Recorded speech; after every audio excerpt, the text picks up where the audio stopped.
Hinarap ng Hokage team ang pangkat ng Uruha Oto sa ikatlong bahagi ng paligsaang Urabuto Satsugen. Unang nakipaglaban si Max na may kakaibang lakas at tiwala sa sarili. Subalit ang illusion technique na taglay ni Aki ang naglagay sa kanya sa bingit ng kamatayan.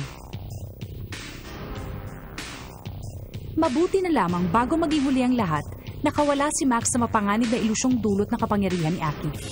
Sa wakas ay nakapagtala rin na isang panalo si Max para sa kanyang pangkat. Sa pagkakataong ito, nanalo si Max. Paano kung kabaligtaran ang nangyari at hindi niya nalaman na ilusyon ng pala ang lahat? Maaaring nagluluksa na tayo ngayon dahil nawalan tayo ng isang kasama. Ikaw, Reka, ang sisisihin ng lahat. Anong sinabi mo?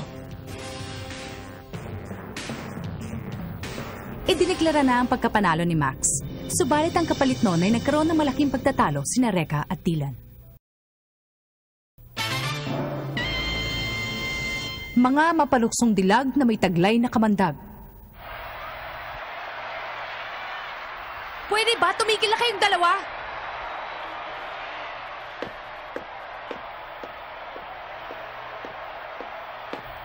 Ako na ngayon ang lalaban. Patawarin mo ko, Ate Naomi. Hindi ko... Magpahinga ka muna. Pagbabayaran nila naman ang ginawa nila. Miki. Pa! Dudurugin natin ang Hokage sa pinakamabisang paraan na alam natin. Apa! Mga kaibigan, ang dalawang kasapi ng Uruha Oto ay sabay ngayong umakit sa arena. Ano kayang balak nilang gawin? Demi, ano bang ginagawa mo dyan? Kung announcer, ikaw nang tahado sa laban, ha, Tanya? Sandali lang, babalik ako agad! Lagi mo nala akong iniiwan eh. Ipinakikilala ko si Miss Kagero, isang eksperto sa larangan ng mga mahiwagang sandata. Bumati ka naman! Magandang araw sa inyong lahat. Reka Hanabishi, bakit hindi pa natin tapusin ang lahat sa susunod na laban? Kaming dalawa ni Miki laban sa inyong dalawa ni Dylan Mikagami sa isang double bout. Huh? Ano ka mo? Double bed? Mga kaibigan, mukhang nalito na ng gusto si Reka Hanabishi. Ang ibig sabihin ng double bag ay dalawang pares ang sabay na maglalaban. Reka, ihanda mo na ang iyong sarili sa mangyayari. Huwag na tayong magaksaya pa ng oras. Uusad sa susunod na bahagi ang mananalo sa labang ito. Kung magiging tabla ang laban natin, kayo pa rin ang panalo dahil may isa na kayong panalo. Bakit kaming dalawang gusto mong labanan? Sa pagkakaalam ko, kayong dalawa ang nangunguna at pumapangalawa sa inyong pangkat. Nagpapatawa ka ba? Ako nga ang nangunguna sa aming pangkat, pero yung si Dylan mga pang-100 na yata. Kailanman hindi ko naging ugali ang lumaban ng may kasama. Lalo na kung ang makakasama ko ay mapuro lang utak. Sino mapuro lang utak? Ang hangal-ay-hangal, kahit ano pang itawag mo. Bawiin mo nga ang sinabi mo. Masama na ito. Kanina lang yung nag-aaway sila dahil kay Max Domon. Ngayon nagtatalo sila sa kakayahan ng bawat isa. Ang estilo ng kanilang pakikipaglaban ay magkaibang-magkaiba, pati na rin ang kanilang mga ugali. Kaya hindi natin maiiwasan na palagi sila magtalo sa lahat ng bagay. Kung ganon, pinili niyong huwag tanggapin ang aking hamon. At alam ko kung bakit. Dahil kahit na matalo kayong dalawa, mananalo naman si Ira nang hindi lumalaban dahil tatatlo lang kami. Maaaring manalo kayo na may isang talo, dalawang panalo. Kung ganon, mas malakas at mas matapang pala kaming mga babae. Simulan mo na, Miki. Pero huwag mo masyadong gagalingan. Alam mo namang talo na ng iyong makakalaban. Apo, Ate Naomi. Sandali lang! Hindi ako papayag na insultuhan mo kami ng gano'n na lang. Double bout na kung double bout. Pero pagkatapos ng labang ito, double buko lang aabutin nyo. Hindi kita pinahihintulutang umakyat, Reka. Eh di bumaba ka, ako nang bahala sa kanila. At wag na wag kang makikialam sa akin. Linya ko yan. Kung ayaw mong bumaba, umupo ka na lang sa isang tabi at manahimik. Kayang-kaya ko na ito. Hindi ko kailangan ng pakikialam mo. Hindi kita yaya, kaya wag mo akong paunahan. Sa palagay ko po ay tinanggap na ng Hokage team ang hamon ni Naomi. Gaya ng napagkasundo ng dalawang pangkat, ang labang ito ay magaganap ng dalawa sa dalawa. Double bout! Para sa Uruha Oto, sina Naomi at Miki. At sa Hokage, sina Reka Hanabishi at Dylan Mikagami. Hanggang ngayon ba naman, nag-iislama pa rin ang dalawang yan? Hindi ito ang lugar at panahon para kayo mag-away. Si Reka at at si Dylan. At ngayon, ang unang double vault ng balik sa unang puto sa oxygen! Hindi ko kailangan ng tulong mo, Reka. Tumahimik ka. Hindi ko ang pinuno dito. Simulan na! Mickey, apa...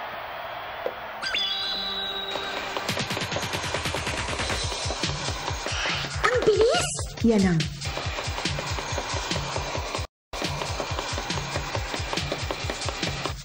mahiwagang idaten. Kapag inilagay ito sa kanyang mga binti, makakaya niyang gumalaw ng kasing bilis ng hangin. Hawak ko nga ang idaten at ako ang inyong makakalaban. Hello! Baka hindi mo alam kung gaano ako kalakas. Ah!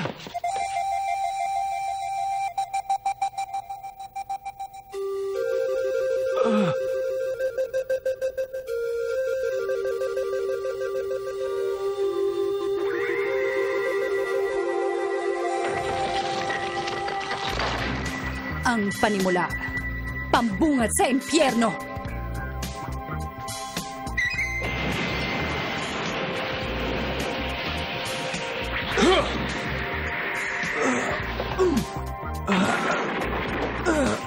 Huwag kang humarang sa dadaanan ko! Ikaw ang humaharang sa dadaanan ko.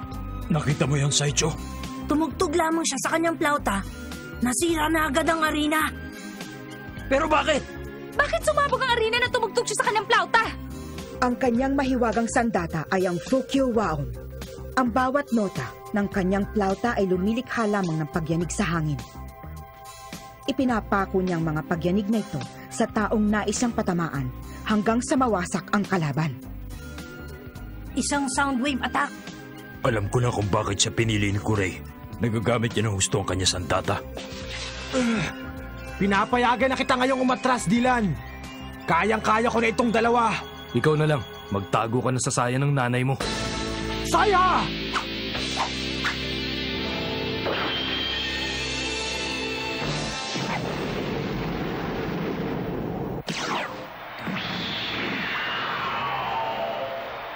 Hindi ako papayag na gawin mo uli sa amin ang ginawa mo kanina!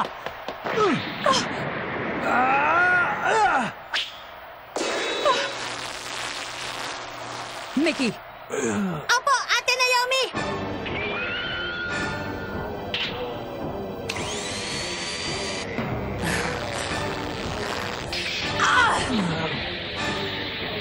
Quartet! Sayang! Maganda ka pa naman! Kaya lang bulag ka! Mali ka, Max. Tignan mo yun! Yamabiko!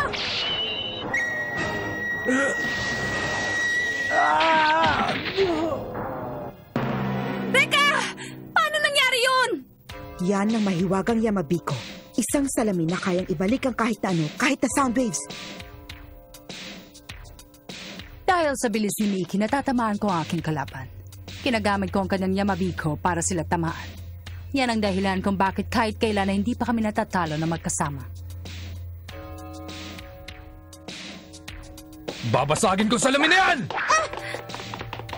Hindi mo na magagamit yan. Talaga? Hello? Gumagwapo ka pala kapag nilalapitan ng gusto? Gusto mo ba ng isang halik? Huwag na lang kaya. Dahil lang sabi sa akin ni Ate Naomi, medyo magpapakipot daw muna ako sa lalaki.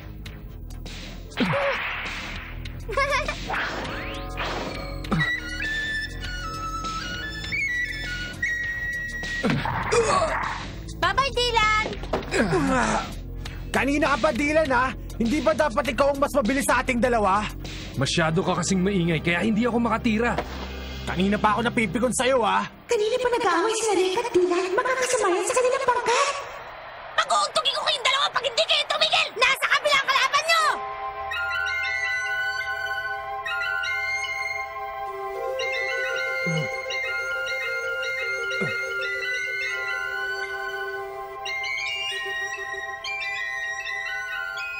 Kakaibang himig niya ng pinatutugtog niya. Maaaring ibang uri naman ang pag-atake. Rhapsody!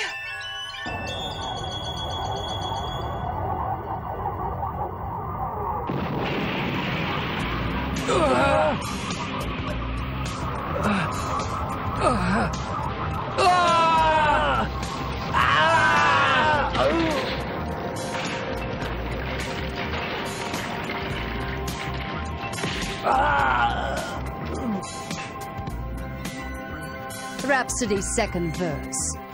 Sa ilalim ng malamig na libingan.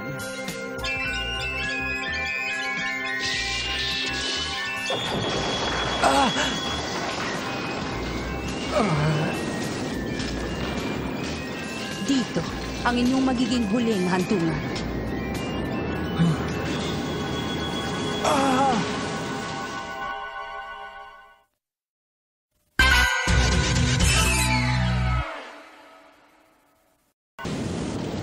Hindi ko may galaw ang aking katawan. Tatamaan sila ng mga bato!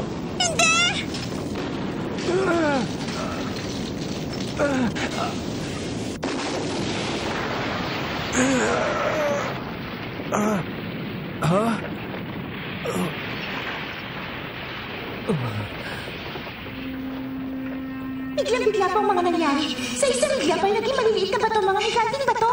Pero, paano nangyari yun?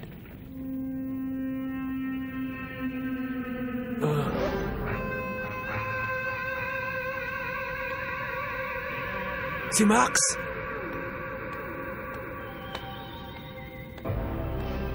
Ang binatang yun ang nagligtas sa kanila.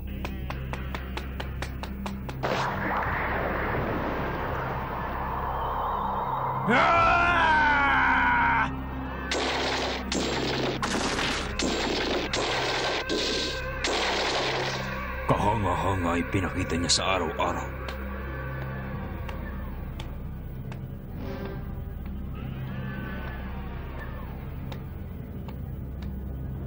Max, maraming salamat sa pagligtas mo.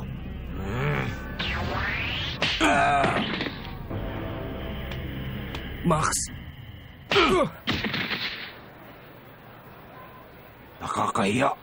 Anong sinabi mo? Huwag akong sisihin mo. Kung hindi dahil sa hambog na ito, madali ko nang matatalo ang kalaban eh. Teka, linya ko dapat yun ah.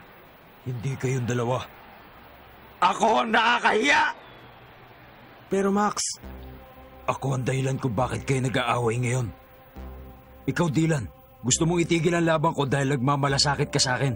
At ikaw naman, Reka, gusto mo rin tapusin ko ang laban ko dahil nagmamalasakit ka rin sa akin. Ako ang dahilan kung bakit nangyayari ang kaguluhan ito. Kaya hiyang-hiya ako sa sarili ko. Patuloy akong lalakas at lalakas at lalakas pa. Ayoko na may nag-aaway kung makakatagal pa ako sa laban. Maliwanag. Nakakaya ka talaga! Kung hindi dahil sa'yo, tapos ng laban! Malis ka na dyan! Stormo ka dyan! Dapat sa'yo madisqualify! Tama! Oo nga! Alis dyan! Tumahimik kayo! Wala akong pakialam kahit ano pa mangyari sa akin! Kahit na mapawalang bisa ang pagkapanalo ko, alam kong kayang-kaya nyo ipanalo ang labang ito para sa ating pangkat. pero Max, pinaghirapan mo ng gusto ang pagkapanalo mo ngayong araw na ito. Baliwala yun sa akin. Ang mahalaga, iisa ang ipinaglalaban nating lahat. Magtiwala tayo sa isa't isa. Yan ang magkakaibigan. Madrama din pala si Max. Salamat.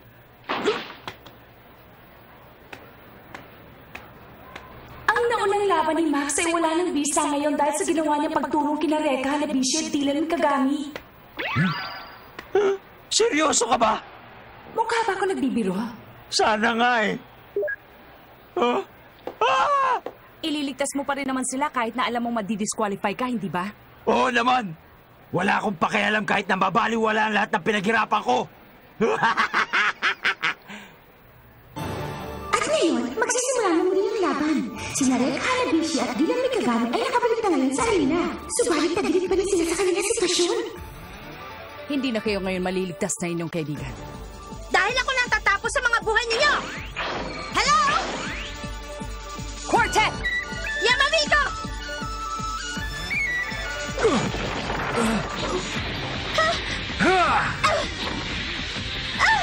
Quartet! Saya! Engine!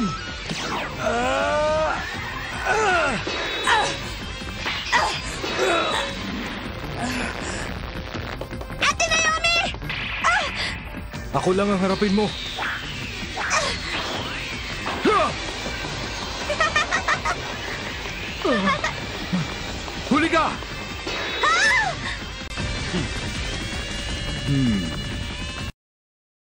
na lamang ay hindi magkasundo ang dalawang yan.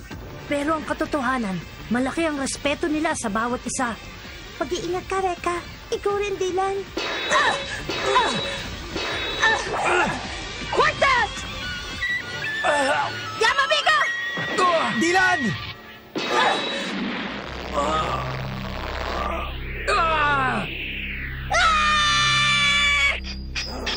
Kailangan na kita ngayon, Nadare!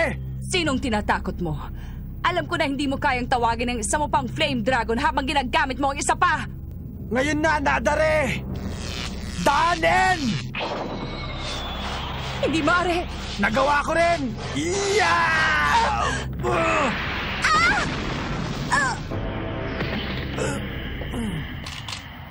Imposible yon!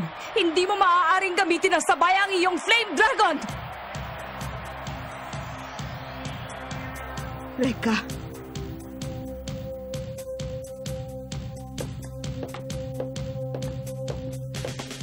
Tingnan mo sila, Max! Sabay silang lalaban! Hindi pa tapos ang laban, mga hambog! Ito naman ang subukan nyo! Fugue! Ako ang titirahin niya.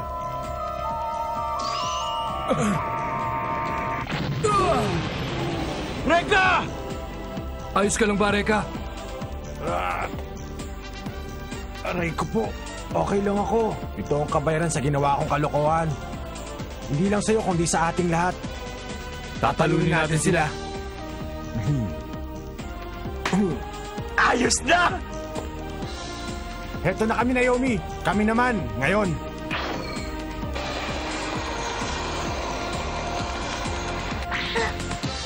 Huli ka! Mickey! Kung mabilis siya, kinakailangan lang namin maging mas mabilis sa kanya.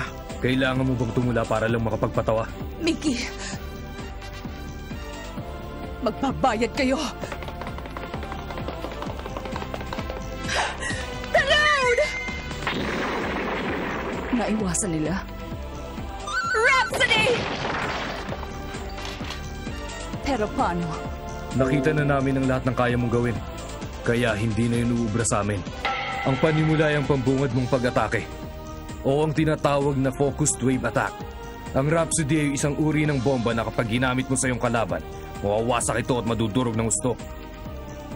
Ang Quartet ay ang kombinasyon ninyong dalawa ni Mickey. Samantalang ang Fugue ay isang nakakapagpasabog na ingay. Sabihin mo, may nakalimutan pa ba ako? Minsan lang. Minsan nyo lang nakita. Memoryado nyo na agad ang aking mga tira. Nagkamali ako ng pagkusga sa kanila. Ate Naomi, hindi tayo mananalo sa kanila. Sumuko na tayo. Tapos na ang laban! Oo nga. Wala na makakatalo pa sa dalawa. Bakit hindi mo pakinggan ang sinasabi ng kasama mo? Sumuko. Hinding-hindi mo ako mapapasuko. Ako si Naomi ng Uruha Jushinshu. Inalis ko na sa bokabularyo ko ang salitang sumuko. Dylan, tingnan mo yun. Hindi ko kayo maaaring buhayin. Dahil alam kong kayo magpapahamak kay Master Corey. Hindi maaaring magpatuloy ang mga taong magpapahamak sa kanya. Kahit naibuwis ko pa ang aking buhay. Ate Naomi, wag! Parang awa mo na. Wag mong gamitin yan. Ipagtanggol si Master Corey. Yan ang aking misyon bilang kasapi ng Uruha Jushinshu. paano kung ang teknik na yun ang... Mag-isa kong tatapusin yun. Lahat ng aking kapangyarihan ay binuhos ko na sa aking maywagang sandata. Tatapusin ko kayong lahat! Ha? Sandali! Ha? Imposible yun! Ang musikang kumikitil sa buhay ng mga naniniwala.